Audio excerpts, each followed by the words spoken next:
ধমকি দেয়, আমাদেরকে নাকি কিছুই মনে হয় না, একটা মশা মাছির মতো মনে হয়, কিন্তু আসলে মাঠে এসে দেখলে বোঝা যাবে আসলে কার কেমন খবর আছে। কথা বলেন ঠিক কিনা? আবার ভাইরা, বাংলাদেশের সাথে পর্যন্ত যারাই লড়াই করেছে, বাংলাদেশের সন্তানদের হয়তোবা, আবার ভাইরা হয়তোবা আমাদের শক্তি কম থাকতে পারে, আমাদের অস্ত্র কম থাকতে পারে, তো বাংলাদেশের মানুষের আছে ঈমান এবং সাহস। জোরে বলুন ঠিক কিনা? যেই দিয়ে 1952 সালে ভাষার অধিকার কেড়ে এনেছে, যা দিয়ে 1971 সালে মুক্তিযুদ্ধে, সুমহান স্বাধীনতা যুদ্ধে বাংলাদেশের স্বাধীনতা স্বাক্ষর করেছে, আবার যখন জুলুম অত্যাচার শুরু হলো 2024-এর জুলাই বিপ্লবে ছাত্র জনতা আবারও মানুষের অধিকারকে কেড়ে এনেছে। ঠিক কিনা বলুন? সুতরাং প্রয়োজন যদি হয়, জুলুম যদি আসে, আমার বাংলাদেশে যদি কেউ আক্রমণ করে, সেটা চায়না হোক, ভারত হোক, অথবা মায়ানমার হোক, অথবা পৃথিবীর কোনো জালেম রাষ্ট্র হোক, আমরা মুসলমান আমাদের দেশের জন্য লড়াই করতে প্রস্তুত আছি না নাই? কারা কারা তৈরি? হাত তুলে দেখায়। নারায়ে তাকবীর। লড়াইয়ের ওই ময়দানেতে জিতে তোমাকে হবে, প্রয়োজনে সব রক্তটুকু জমিনেই ঢেলে দিবে, তবুও তোমায় লড়তেই হবে, মানবে না পরাজয়, তবুও তোমায় লড়তেই হবে, মানবে না পরাজয়। বিপ্লব মানে জীবন দেয়া, বসে থাকা নয়, সে কোনো দিন আসবে না রে, করো যদি ভয়। আসবে বিজয়, রক্ত আর জীবনের বিনিময়। ঠিক কিনা? আসবে বিজয়, রক্ত আর জীবনের বিনিময়। বিপ্লব মানে জীবন দেয়া, বসে থাকা নয়, সে কোনো দিন আসবে না রে, করো যদি ভয়। নারায়ে তাকবীর। আপনাদেরকে একটু জাগ্রত করার চেষ্টা করতেছি। বাড়িওয়ালারা ভাড়াটিয়ার ভূমিকা রাখলে হবে নাকি? আমরা কি ভাড়াটিয়া না বাড়িওয়ালা? কথা বলে না, বাড়িওয়ালা না ভাড়াটিয়া? বাড়িওয়ালার আওয়াজ বাড়িওয়ালার মতো দিতে হবে। গলার আওয়াজ পরিষ্কার করেন।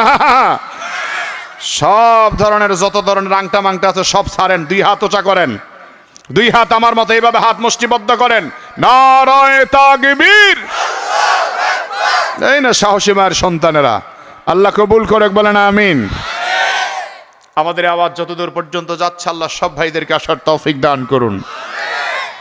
আমার ইচ্ছা হলো আল্লাহ তাআলা তৌফিক দিলে একটি প্রাণবন্ত কোরআনে কারীমের আলোচনা আপনাদেরকে উপহার দেওয়ার চেষ্টা করব। আল্লাহ তাআলা যেন কোরআনে কারীমের প্রত্যেকটা কথার নূর আমাদের অন্তরে দান করেন, বলো না আমিন। আমাদেরকে সৃষ্টি করেছেন কে? যে আল্লাহ তাআলা আমাদেরকে সৃষ্টি করেছেন, ওই আল্লাহ চায় আমরা যেন প্রত্যেকেই জান্নাতের পথে চলি, প্রত্যেকেই দ্বীনের পথে চলি, আল্লাহর হুকুম মতো চলি। কিন্তু এই দুনিয়াতে দেখা যায় আল্লাহর হুকুম মানার সংখ্যা মানুষ কম, কিন্তু বেশিরভাগ শয়তানের হুকুম মাইনা চলে। যারা বলেন ঠিক কিনা? আল্লাহ রাব্বুল আলামিন বলেন,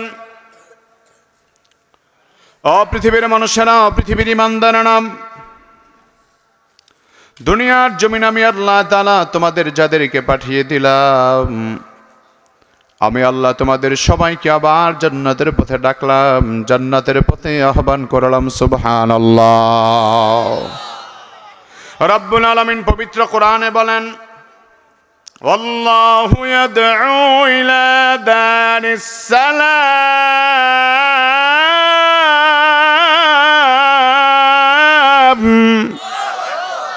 আমার মুরাদনগরবাসী, কোরআনের তেলাওয়াত কি ভালো লাগে না খারাপ লাগে? আল্লাহু আকবার বললে কি লস হবে? গুনাহ হবে? সওয়াব আছে না নাই? আল্লাহু আকবার আছে যেখানে শয়তান থাকতে পারে না, আল্লাহু আকবার আছে যেখানে ঈমানের পাওয়ার আছে।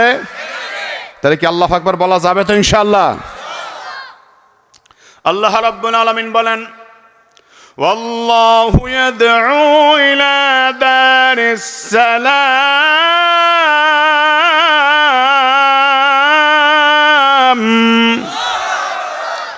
ويهدي من يشاء إلى صراط مستقيم।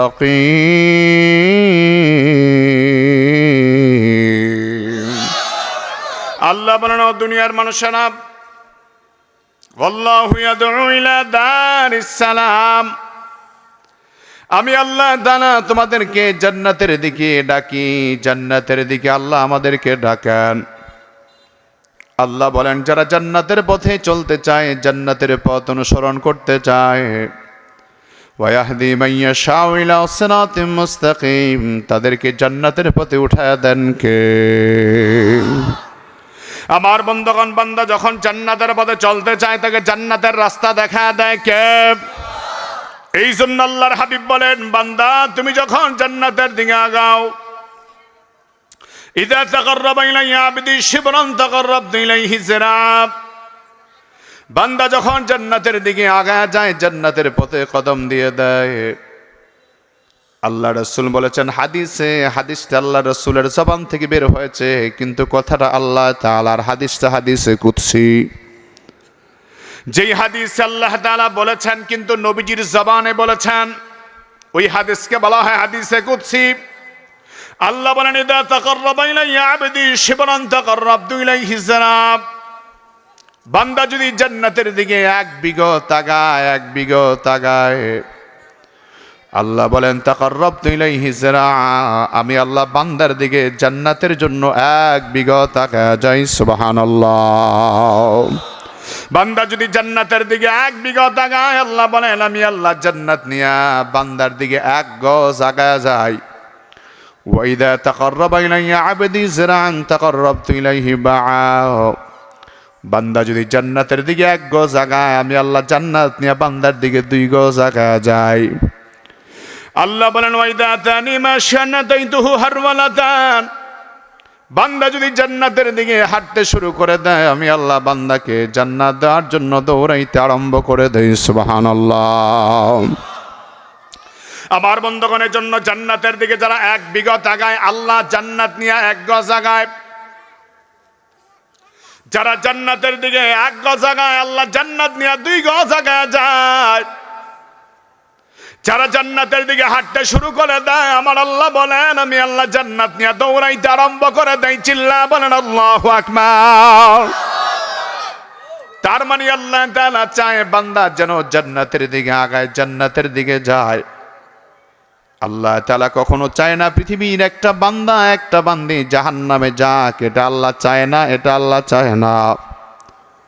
বরং আল্লাহ চায় পৃথিবীর সব মানুষ যেন জান্নাতি হয়ে যায়। আমার বন্ধুগণ, আপনাদের কাছে জবাব চাই, পৃথিবীর সব মানুষ যদি জান্নাতি হয়ে যায়, আল্লাহর জান্নাতে জায়গার কোনো অভাব হবে নাকি? আল্লাহ চাই পৃথিবীর সব মানুষ যেন জান্নাতি হয়ে যায়। সবাই যদি জান্নাতি হয়ে যায়, আল্লাহ যেই কারণে সৃষ্টি করলেন, আল্লাহর উদ্দেশ্য বড় সার্থক হয়ে যাবে। সুবহানাল্লাহ। আমার বন্ধুগণ, এখন হাদিসে পর্যন্ত পাওয়া যায়, বান্দা যদি জান্নাতের দিকে হাত হাঁটে, আল্লাহ বান্দাকে জান্নাত নিয়ে দৌড়ায়। হাদিসে পর্যন্ত পাওয়া যায়, কিন্তু হাদিসের পূর্বাপর অবস্থা থেকে জানা যায় বান্দা যদি জান্নাতের দিকে দৌড়ায়, আল্লাহ বলেন বান্দারে জান্নাত নিয়ে আমি আল্লাহ দৌড়াই না। আমি আল্লাহ জান্নাতটা মরার পরে নয়, মরার আগেই আমি আল্লাহ জান্নাতটা দেখা দেই। সুবহানাল্লাহ। এই জন্য সাহাবায়ে কেরাম যারা জান্নাতের দিকে দৌড়ালেন, এই লাইটের আলোটা বন্ধ করো, এই ছেলে। এই জন্য সাহাবায়ে কেরাম যারা জান্নাতের দিকে দৌড়ালেন, আল্লাহর নবী তাদেরকে নাম ধরে ধরে জান্নাতি বলে ঘোষণা দিয়েছেন। রাসূল কয়েকজন সাহাবায়ে কেরামদের নাম ধরে জান্নাতি বলেছেন। আবু বকর ফিল জান্নাহ, ওমর ফিল জান্নাহ, উসমান ফিল জান্নাহ, আলী ফিল জান্নাহ, তালহা ফিল জান্নাহ, জুবাইর ফিল জান্নাহ, সাদ ফিল জান্নাহ, সাঈদ ফিল জান্নাহ, আবু উবাইদা ইবনুল জাররাহ ফিল জান্নাহ, সাদ ইবনে আবি ওয়াক্কাস ফিল জান্নাহ। চিল্লা বলেন আল্লাহু আকবার। নবীজি নাম ধরে ধরে বলেছেন তারা জান্নাতি, তারা জান্নাতি, তারা জান্নাতি। তার মানে নবীজির সামনে যারা জান্নাতের জন্য দৌড়ালেন, আল্লাহর নবী তাদেরকে জান্নাতি বলে ঘোষণা দিলেন। আমার বন্ধুগণ, কোরআন প্রমাণ করে যারা জান্নাতের জন্য দৌড়ায়, ওদেরকে মরার পরে জান্নাত আল্লাহ দেয় না, বরং মরার আগে আল্লাহ জান্নাতটা দেখা দেয়। সুবহানাল্লাহ। এই জন্য কিছু আল্লাহর বান্দার মরণের সময় দেখবেন ওরা শুধু হাসে। মরণের সময় মরণের কষ্ট অনুভব হয় না, বরং আল্লাহর বান্দা মরণের কষ্ট অনুভব না হয়ে বান্দা শুধু হাসে।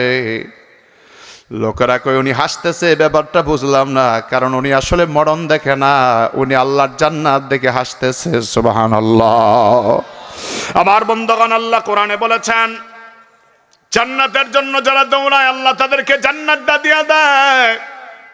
হযরতে আসিয়া রাদিয়াল্লাহু তাআলা আনহাকে যখন পেরেক মারা হলো হাতে পায়ে, বুকের মধ্যে অনেক ভারী ধরনের পাথর চাপিয়ে দেওয়া হলো। আর হযরতে আসিয়া রাদিয়াল্লাহু তাআলা আনহাকে বলা হলো, আসিয়া ঈমানটা ছেড়ে দাও, তোমাকে ছেড়ে দেওয়া হবে। হযরত আসিয়া বলছেন, যার ভালোবাসা কলিজায় ঢুকেছে জীবনটা দিয়া দিব, তারপরও মালিকের উপর থেকে ঈমান দিব না, ঈমান দিব না, ঈমান দিব না।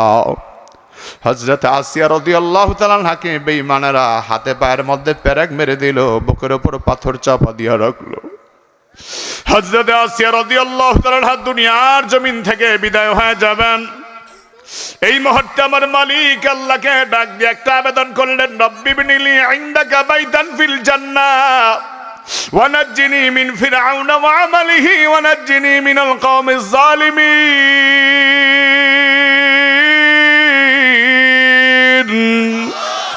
হযরত আসিয়া আল্লাহকে বলেন, আল্লাহ আমি তোমার নবী মুসার প্রতি ঈমান এনেছি, তোমার প্রতি ঈমান এনেছি। আল্লাহ আমাকে কাফেররা এত অত্যাচার করে, এত নির্মম নির্যাতন করতেছে। আল্লাহ আমি চাই না বেঈমান হয়ে তোমার দরবারে হাজির হই, আমি চাই না মাহরুম হয়ে তোমার দরবারে হাজির হই।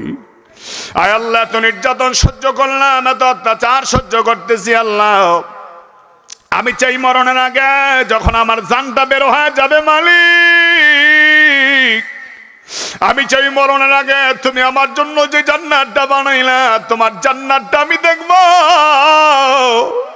আর দুনিয়ার বেঈমানরা দেখবে আমি জান্নাত দেখে হাসতেছিলাম, হাসি অবস্থা আমার জান গেল, হাসি অবস্থা আমার মৃত্যু হলো। আল্লাহ ডাক ডাকার জিবরাইল, আর দেরি করা যায় না, আমার প্রিয় বান্দি আসিয়ার জন্য জান্নাতটা তুলে নিয়ে যাও।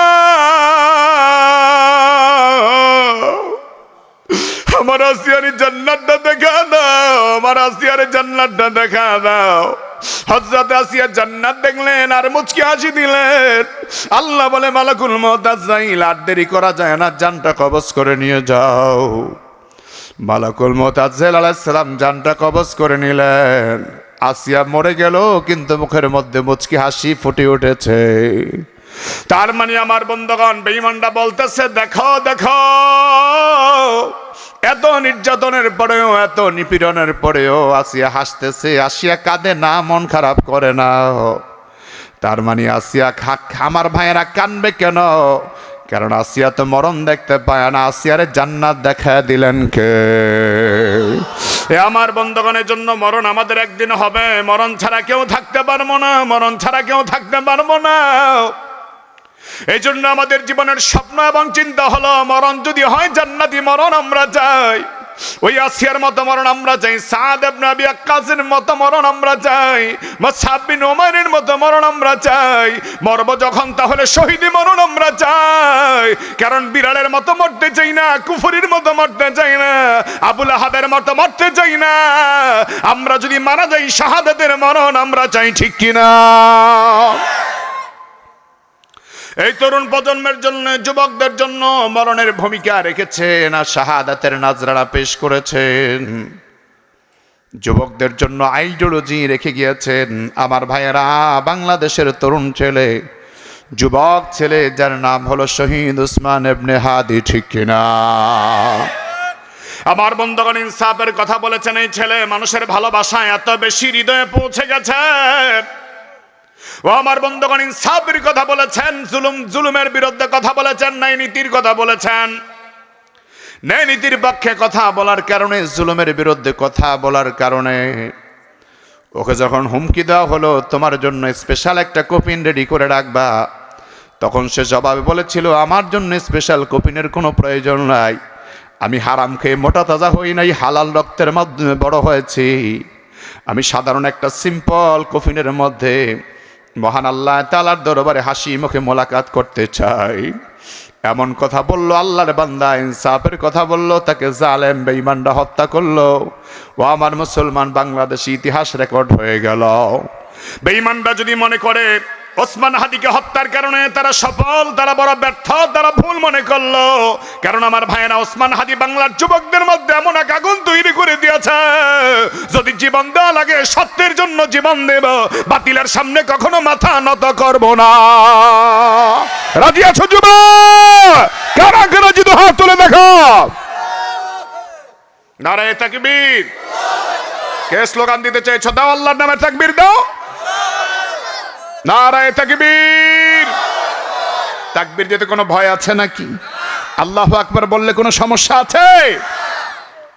আবার বন্ধুগণের জন্য যারা হকের পক্ষে কথা বলবে, ইনসাফের পক্ষে কথা বলবে, সৎ এবং ন্যায় নীতির পক্ষে যারা কথা বলবে, বন্ধু অনেক সময় তাদের জন্য বিভিন্ন রকম মুসিবত আসবে, আযাব আসবে, গজব আসবে, কাফেরদের পক্ষ থেকে হুমকি আসবে, ধমকি আসবে, ঠিক কিনা? আমার বন্ধুগণ, উলামায়ে কেরাম হক কথা বলেন, এই জন্য আলেমদের বিরুদ্ধেও দুশমন আছে না নাই? উলামায়ে কেরাম যারা ফেমাস হয়ে যায়, যারা মানুষের কাছে গ্রহণযোগ্য হয়ে যায়, উলামায়ে কেরামদেরকে ধ্বংস করার জন্য দেখা যায় একটা চক্র সব সময় চেষ্টা করে, অপচেষ্টা তারা অব্যাহত রাখে। আজকের একটা ফেসবুক স্ট্যাটাস আমার বাংলাদেশের একজন বিখ্যাত আলেমের দেখলাম, তিনি হলো মুফতি আমির হামজা ভাই, আমাদের প্রিয় অত্যন্ত একজন ভাই। উনি বলেছেন আমাকে এত বেশি হুমকি দেওয়া হচ্ছে মৃত্যুর জন্য, তিনি বলছেন আমি মৃত্যুকে ভয় পাই না, মরণের জন্য প্রতি মুহূর্তে প্রস্তুত হয়ে আছি। তবে তিনি বললেন ইনসাফের জন্য লড়াই করবো, ইনসাফের লড়াইটা যেন শেষ হয়ে না যায়, আপনারা ইনসাফ কায়েমের পক্ষে কথা বলবেন। আমার এতিম বাচ্চাগুলি, ছোট্ট ছোট্ট মেয়ে বাচ্চাগুলি আপনারা একটু দেখে রাখবেন, আপনারা আপনাদের জন্য আপনাদের মতো দেখে রাখবেন। বিষয়টা হলো বন্ধু, এভাবে সত্যের পক্ষে যারা কথা বলবে তাদেরকে বিভিন্নভাবে হুমকি দেওয়া হবে, ধমকি দেওয়া হবে, কিন্তু সত্যকে কখনো মুছে দেওয়া যাবে না, সত্যকে বিদায় করা যাবে না, কারণ সত্যকে গোটা দুনিয়ার জমিনে আলোকিত করে দিবেন কে? আল্লাহ বলেন ইউরিদুনা লিইউতফিউ